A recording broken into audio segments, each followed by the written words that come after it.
Ukulele Sass, welcome back to another video, and today we are talking about muscle memory and practicing. And today I'm going to share with you 5 top tips that will really help elevate your performing, it will really help elevate your practicing and really help you to get better as well. If you like this video, don't forget to give it a little like, leave me a comment, tell me what you think. And if you really like this video, subscribe to my channel, and you can even check out my Buy Me a Coffee page. You can join the tab chat to get access to all of my lesson materials, or you can also join the Jam Hut where you'll get access to a live lesson every month with me, as well as a Q&A session as well.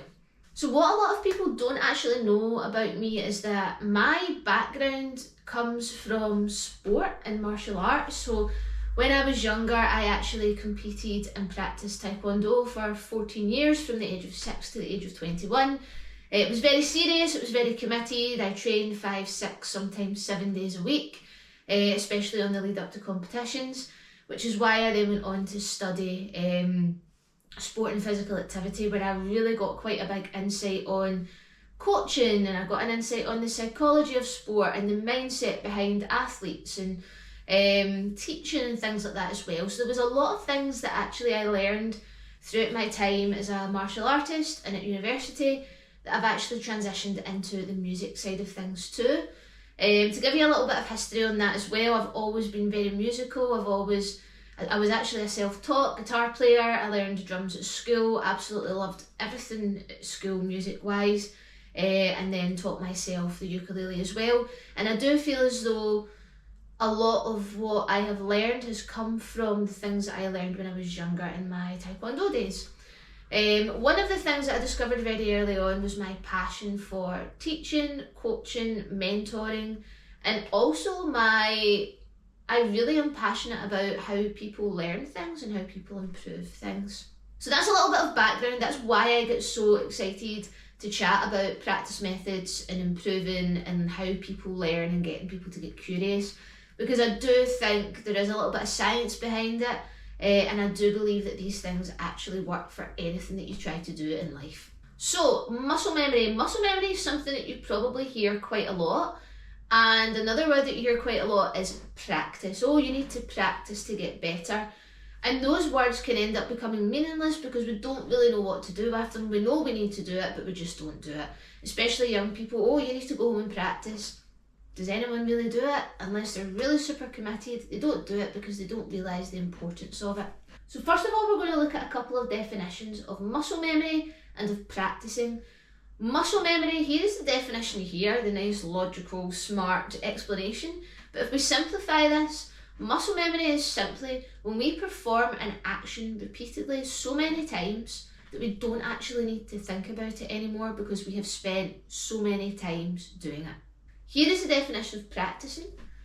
Practicing is the art of doing something, doing a particular skill or action over and over again in order to improve and to become proficient in it. There's also another definition of practicing. So if you're a practicing musician, a practicing doctor, a practicing lawyer, it means that you're engaged in that subject. You do that subject regularly. So that's normally in relation to a profession or occupation. But mostly we're looking at these first 2 terms, and you'll see that muscle memory and practicing really do go hand in hand. Now what happens a lot of the time is people know they need to do it, but they don't understand why. They know it helps them get better, but they don't understand how or why it helps them to get better. So let's just take a little bit of a look at that as well, because I think that's really important so that you can understand what's going on in here that will actually help you to become better at something. And as I've said before, this is something that you can do with anything that you do in life. So what actually happens when we practice, and what actually happens when we build muscle memory? What does that actually mean? Whenever you perform an action, your brain sends electrical impulses to that part of your body. So let's say I am trying to play, let's use a ukulele for this. So let's say I'm trying to play even just a C chord. I've never played the ukulele before, and I try and play the C chord. What will happen is, because I've not done that before, my brain is telling my fingers, this is what I want you to do. It sends the electrical impulses down, but because we've not done it before, some of those electrical impulses escape, so they don't quite get to where they're supposed to be.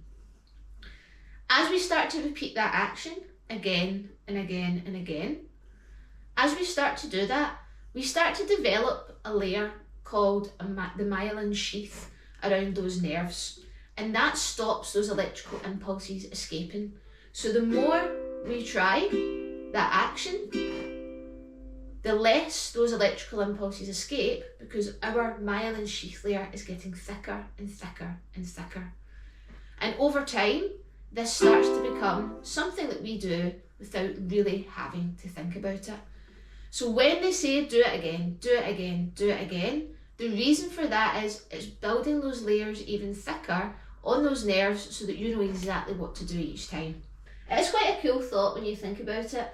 We've always just shied away or said, no, I'm not going to practice, to our coaches, our teachers, our parents, whoever. But actually, when you realise that the more you do something, the stronger those nerve impulses become because of those myelin sheath layers, that's why you get better at it. And before you know it, you're able to do things without realising because you've done it so many times. So to kind of summarise that up until now, when we do something, when a new action is performed, we send electrical impulses through the nerves. The more we do that action, the more layers of myelin sheath wrap around those nerves, making it a lot easier to play and making it become a lot more automated. The more we do that action, the easier it becomes, the better we get.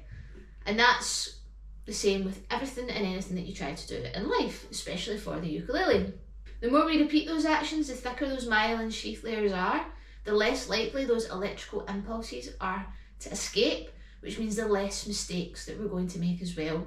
This also means that when you make mistakes, that's a good thing, because you're then repeating the action again and your brain is learning to not send the electrical impulses the wrong way and instead to send them the right way. So this is why mistakes are good.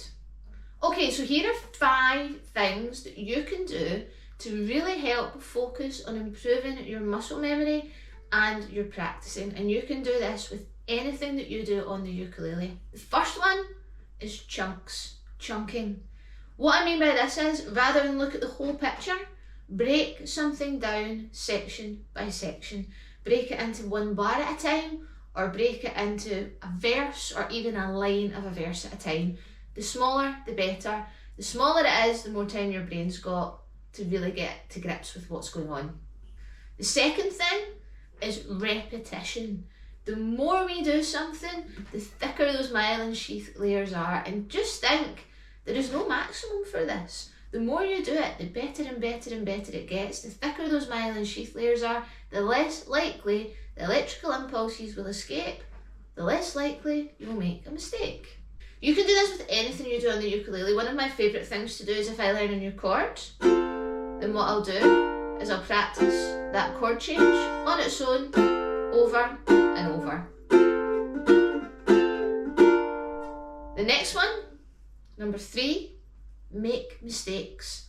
Mistakes are supposed to happen. When you're making mistakes, it shows that you're actually taking action and you're doing something. You would rather make a million mistakes and keep trying and keep doing it rather than not put the effort in at all, because when you don't put the effort in at all, you haven't actually made any progress, and in fact you've probably went backwards. Whereas if you're making those mistakes, you're learning and you're improving every single time. Number 4, consistency. Consistently good, that's what we're working towards. You want to repeat something so many times that it's easier for you to get it right than to get it wrong. You basically want to practice so many times that it's harder to make a mistake, because you've done it so many times that it's really difficult and an effort for you to get something wrong. This of course takes time, and this of course means that you've had to have made mistakes before, you had to have practiced in really small chunks, and you had to have went through that repetition process. Number 5, the most important one in my opinion, is go slow. You don't need to practice playing fast. If you go slow, you're giving your brain that little bit of extra time to really process what it's doing, to really think about your movement and how you move from one position to another position. And this gives you the time to build that consistency so that you do it the correct way and you do it the same way every single time. This all seems like a slow, long, tedious process. However, once you start to really ingrain that in your brain, then it really makes a big difference. And before you know it, this is how you'll go about everything that you do.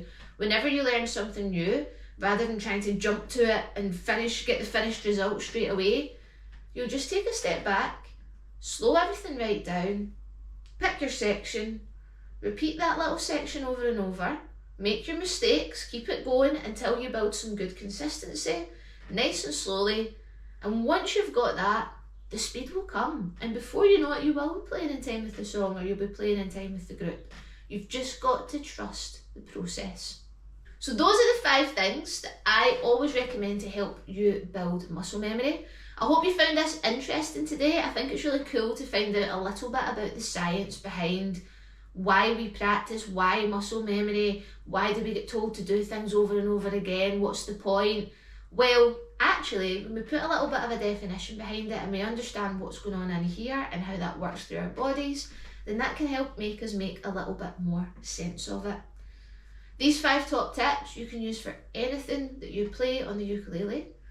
And if you really enjoy this video, you can check out all of the lesson materials on my Buy Me a Coffee page, where we dig in a little bit more to each of these examples, as well as give you a couple of challenges as well that you can try so that you can really take things to the next level with whatever it is that you're working on or looking to achieve in your ukulele playing. Thank you so much for watching. Don't forget to like, subscribe, check out my Buy Me a Coffee page, and if you do like this video, if you'd like to see more of this kind of thing, leave me a comment below, tell me what you would like to see, and yeah, I'll see what I can do. Thank you so much for watching, and I'll see you the next time.